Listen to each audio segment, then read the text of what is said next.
जिस उपदेश से राम जी को राजकुमार भगवान राम बने, वो उपदेश आप सुन रहे हैं।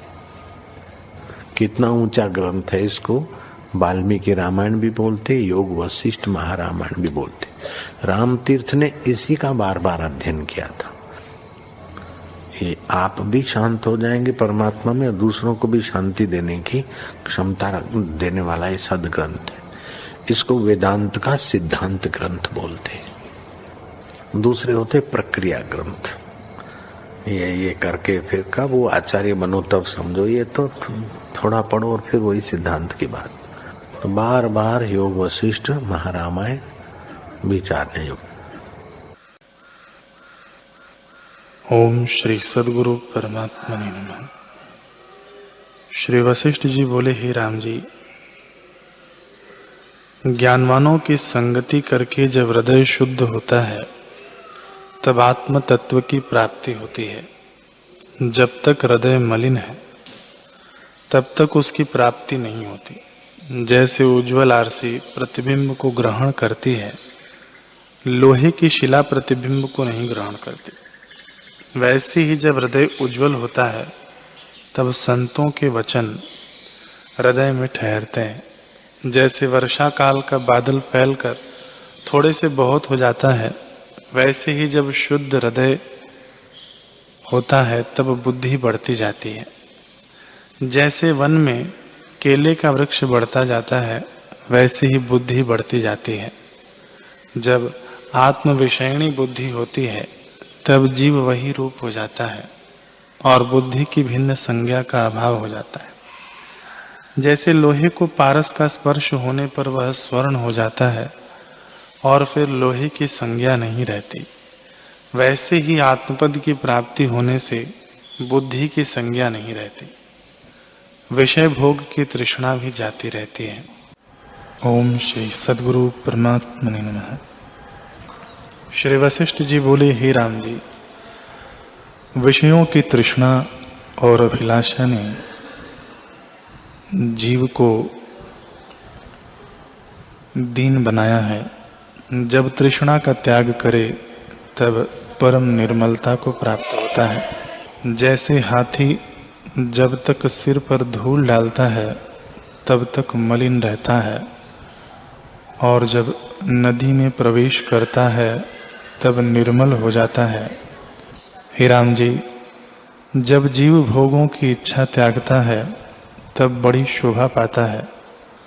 जैसे स्वर्ण को अग्नि में डालने से उसका मैल जल जाता है और वह उज्ज्वल रूप धारण करता है। हे राम जी, भोग रूपी बड़ा विषय, उसका दिन दिन त्याग करना विशेष लाभदायक है। जीव जब तृष्णा का त्याग करता है तब अति शोभा पाता है। जैसे राहु दैत्य से रहित चंद्रमा शोभा पाता है, वैसे ही तृष्णा का वियोग होने पर पुरुष शोभा पाता है। हे राम जी, जब भोगों से वैराग्य होता है तब दो पदार्थों की प्राप्ति होती है। जैसे नूतन अंकुर के दो पत्ते होते हैं, वैसे ही तृष्णा के त्याग से एक तो संतों की संगति मिलती है और दूसरे सतशास्त्र का विचार उत्पन्न होता है। इनमें जब दृढ़ भावना होती है तब अभ्यास करके वही परमानंद रूप होता है, जिसमें वाणी की संगति नहीं। श्री योग वशिष्ठ महारामायण। राजा ने कहा, हे महादेवी, तू हमारी गुरु है, इससे हम कुछ प्रार्थना करते हैं, उसे अंगीकार कर।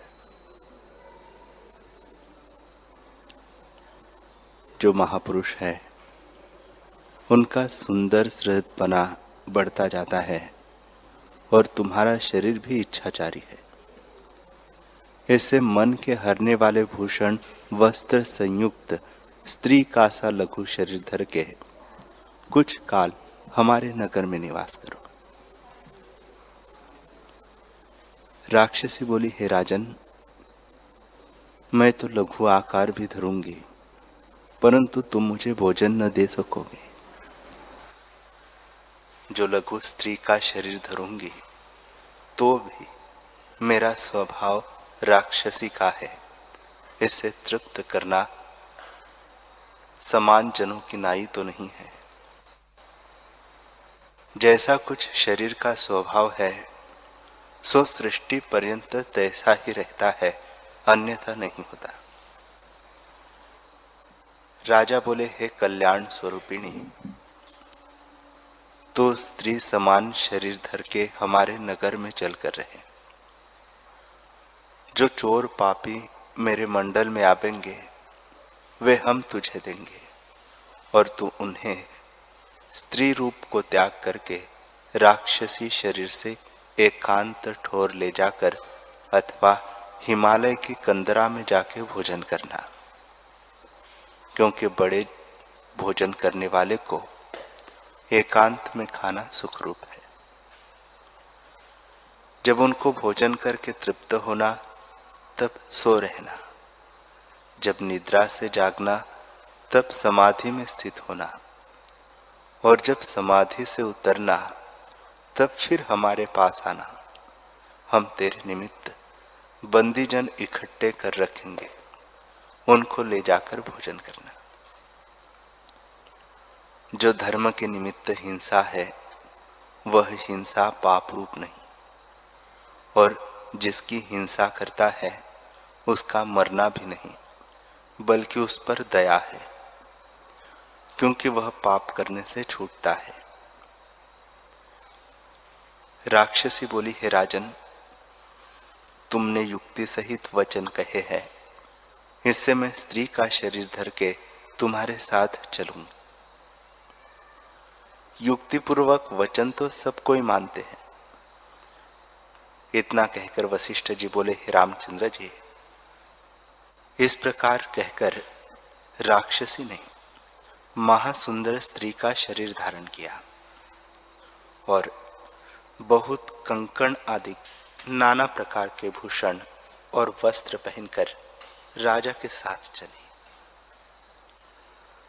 निदान राजा और मंत्री आगे चले और स्त्री पीछे चली। राजा उसको अपने ठाम ले गया और एकांत स्थान में तीनों बैठे रात्रि को परस्पर चर्चा करते रहे। जब प्रातः काल हुआ तब सौभाग्यवती स्त्री रूप राक्षसी राजा के अंतःपुर में जा बैठी और जो कुछ स्त्रियों का व्यवहार है वह करती रही, और राजा और मंत्री अपने व्यवहार में लगे। इसी प्रकार जब 6 दिन व्यतीत हुए तब राजा के मंडल में जो 3 सहस्त्र चोर बंधे हुए थे उन सबको उसने करकटी को दे दिया, और उसने राक्षसी का शरीर धर के उनको भुजा मंडल में ले जैसे मेघ बूंदों को धारता है हिमालय के शिखर को चली। जैसे किसी दरिद्री को सुवर्ण पाने से प्रसन्नता होती है, तैसी वह प्रसन्न हुई और वहां जाकर तृप्त होके भोजन किया और सुखी होके सो रही। 2 दिन पर्यंत सोई रही। उसके उपरांत जाग के 5 वर्ष पर्यंत समाधि में लगी रही, और जब समाधि खुली तब फिर राजा के पास आई। इसी प्रकार जब वह आवे तब राजा उसकी पूजा करे और जितने दुष्टजन इकट्ठे किए हो उनको दे दे। वह उन्हें ले जाकर हिमालय की कंदरा में भोजन करके फिर ध्यान में लगे, और जब ध्यान से उतरे तब फिर वहां आवे और फिर ले जावे। हे रामचंद्र जी, इसी प्रकार जीवन मुक्त होकर वह राक्षसी प्रकृत स्वभाव को करती रही, और जब अनेक वर्ष व्यतीत हुए तब राजा विदेह मुक्त हुआ।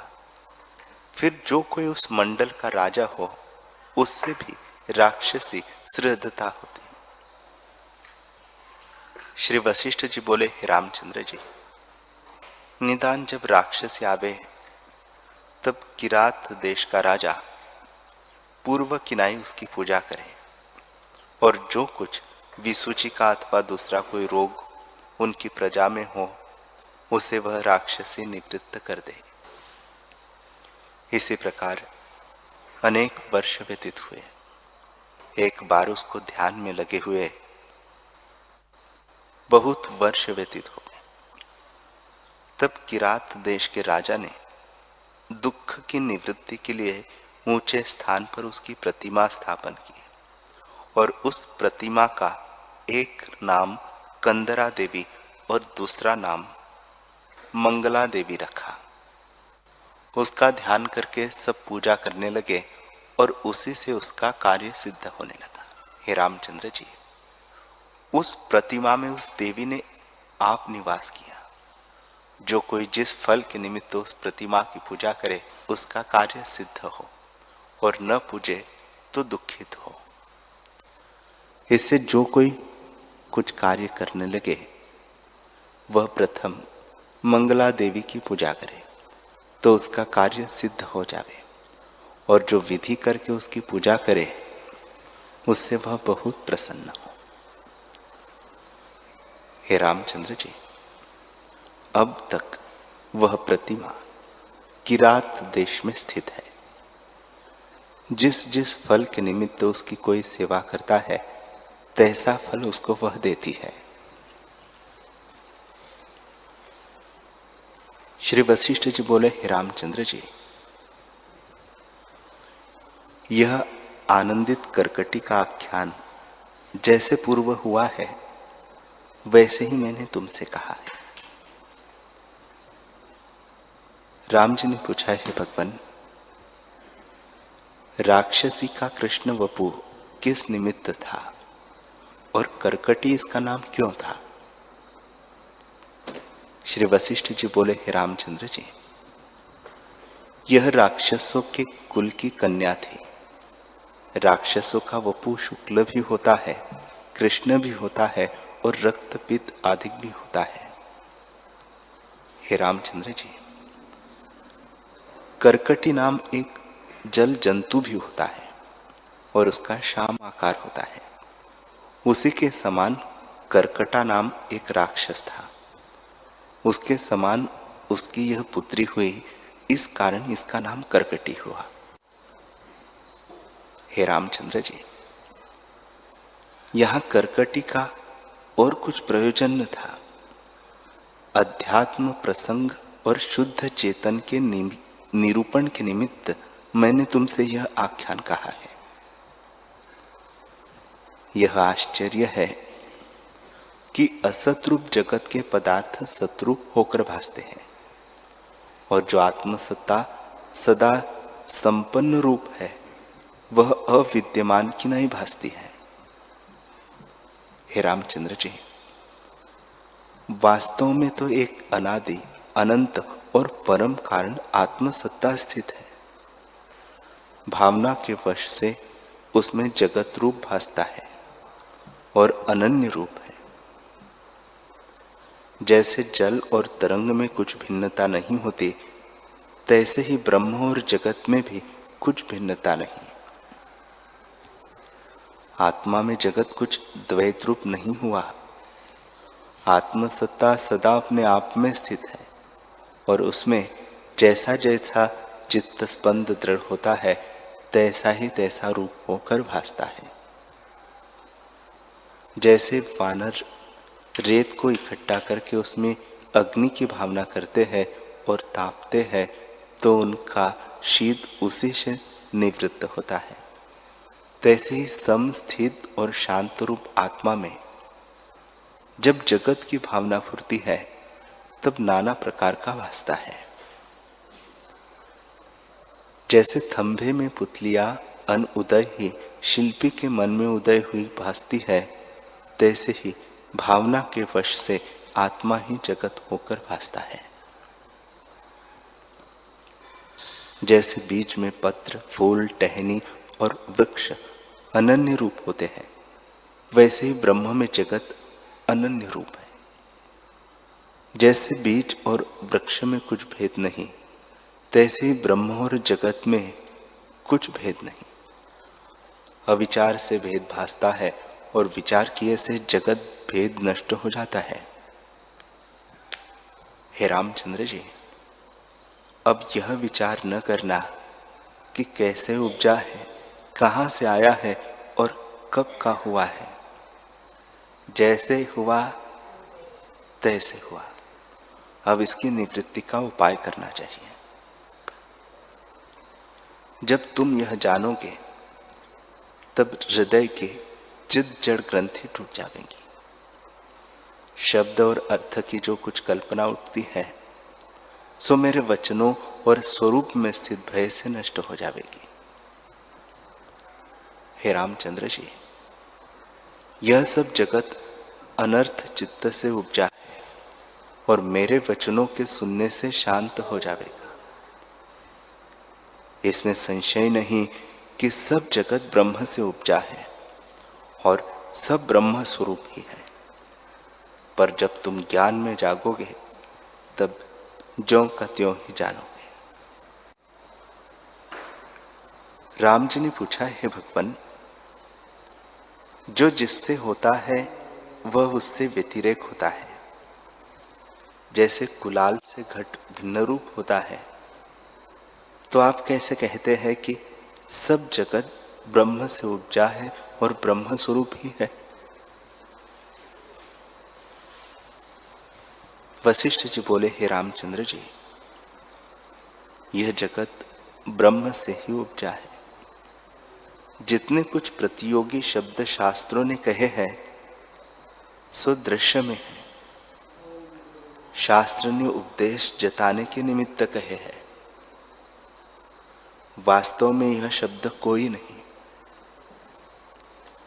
जैसे किसी बालक को परछाई में वैताल भासता है तो पूछते हैं कि किस भाग में स्थित होकर वैताल ने भय दिया है, और वह कहता है कि अमुक ठौर में वैताल ने भय दिया है, सो वह व्यवहार के निमित्त कहता है, पर वैताल तो वहां कोई भी न था। तैसे ही आत्मा में उपदेश के निमित्त भेद कल्पना करी है। वास्तव में द्वैत कल्पना कोई नहीं। हे रामचंद्र जी, ब्रह्म जगत हुआ है, यह अर्थ केवल व्यतिरेक में नहीं होता।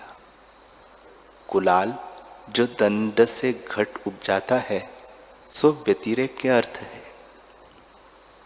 स्वामी का टहलुआ यह भिन्न के अर्थ है और ये अभिन्न रूप भी होते हैं। जैसे अवयवी के अवयव है, सुवर्ण से भूषण हुए हैं और मृत्तिका से घट हुए हैं, तैसे ही अभिन्न और अवयवी का स्वरूप है। जैसे भूषण स्वर्ण रूप है, घट मृत्तिका रूप है, तैसे ब्रह्म से उपजा जगत ब्रह्म रूप ही है। वास्तव में भिन्न अभिन्न कारण परिणाम भाव विकार विद्या और अविद्या सुख दुख आदि मिथ्या कल्पना अज्ञान से उठती है। हे रामचंद्र जी, अबोध से भेद कल्पना होती है और ज्ञान से सब कल्पना शांत हो जाती है। केवल अशब्द पद शेष रहता है। जब तुम ज्ञान योग में स्थित होगे तब ऐसे जानोगे कि आदि मध्य अंत से रहित अविभाग और अखंड रूप एक आत्मसत्ता ज्यों की त्यों स्थित है। अज्ञान से अथवा जिज्ञासु को उपदेश के निमित्त द्वैतवाद कल्पना है। बोध होने से द्वैत भेद कुछ नहीं रहता। हे रामचंद्र जी, वाच्य वाचक भाव द्वैत बिना सिद्ध नहीं होता।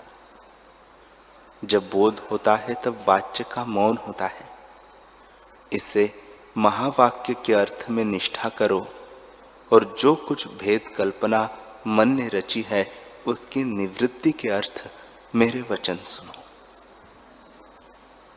हे रामचंद्र जी, यह मन ऐसे उपजा है जैसे गंधर्व नगर होता है और उसी ने जगत की रचना की है।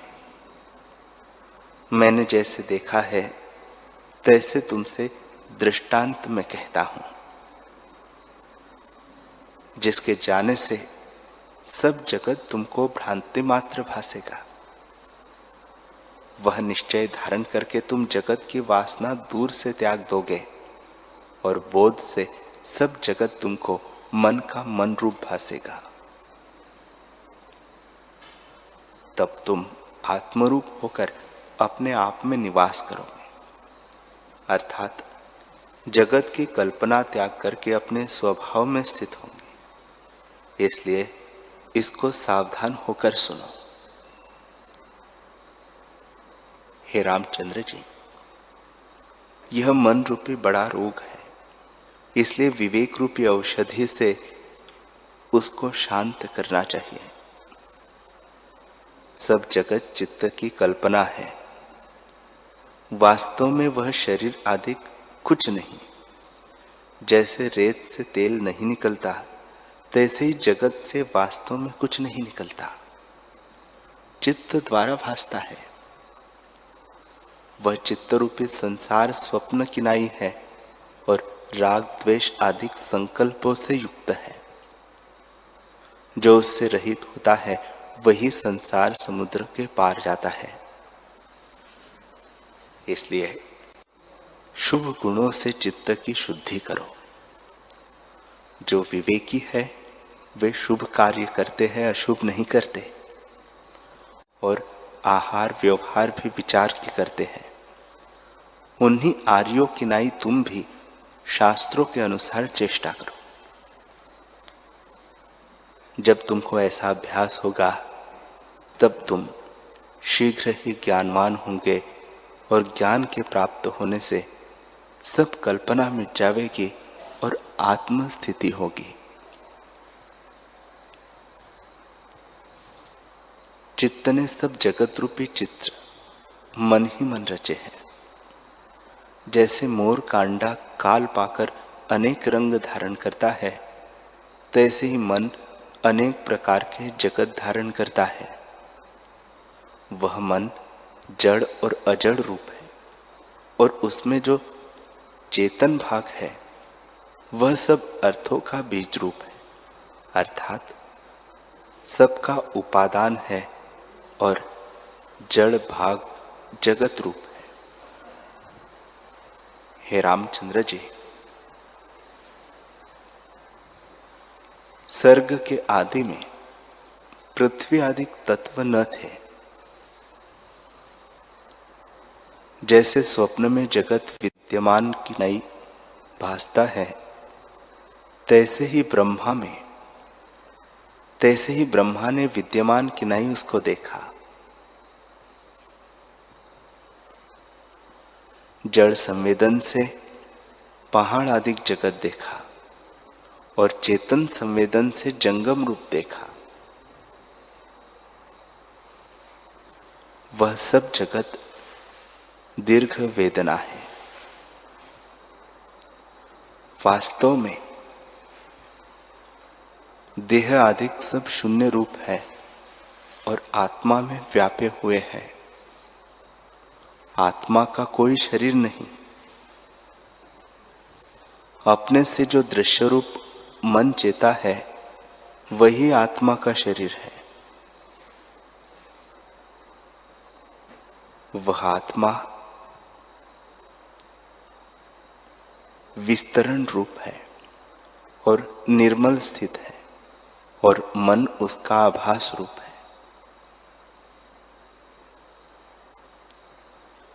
जैसे सूर्य की किरणों से जलाभास होता है, तैसे ही आत्मा का आभास है।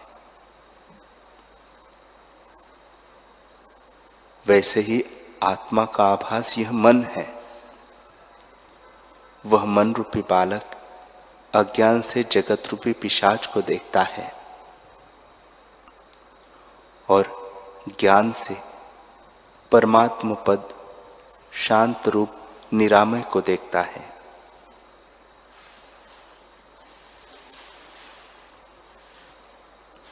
हे रामचंद्र जी, जब आत्मा चैत्यता को प्राप्त होता है तब वही चित्तरूप दृश्य एक ब्रह्म का द्वैत देखता है। उसकी निवृत्ति के लिए मैं तुमसे एक कथा कहता हूं। गुरु के वचन जो दृष्टांत सहित होते हैं और वाणी भी मधुर और स्पष्ट होती है, तो श्रोता के हृदय में वह अक्षर जैसे जल में तेल की बूंद फैल जाती है तैसे ही फैल जाते हैं। और जो दृष्टांत से रहित होते हैं और अर्थ स्पष्ट नहीं होता, तो वह क्षोभ संयुक्त वचन कहता है। और अक्षर पूर्ण नहीं होते, इसलिए वे वचन श्रोता के हृदय में नहीं ठहरते और उपदेष्टा के वचन निष्फल हो जाते हैं। मैं तुमसे एक आख्यान नाना प्रकार के दृष्टांतों सहित मधुर वाणी में स्पष्ट करके कहता हूं। जैसे चंद्रमा की किरणें अपने गृह पर उदय हो और मंदिर शीतल हो जावे, तैसे ही मेरे स्पष्ट वचन और प्रकाश रूप अर्थ सुनने से तुम्हारा भ्रम निवृत्त हो जाएगा। हे रामचंद्र जी, पूर्व जो मुझसे ब्रह्मा जी ने सर्ग का वृत्तांत कहा है, वह मैं तुमसे कहूंगा।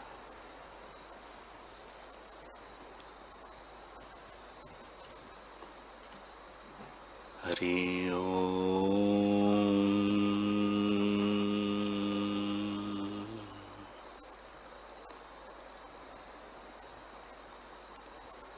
हरि ओम।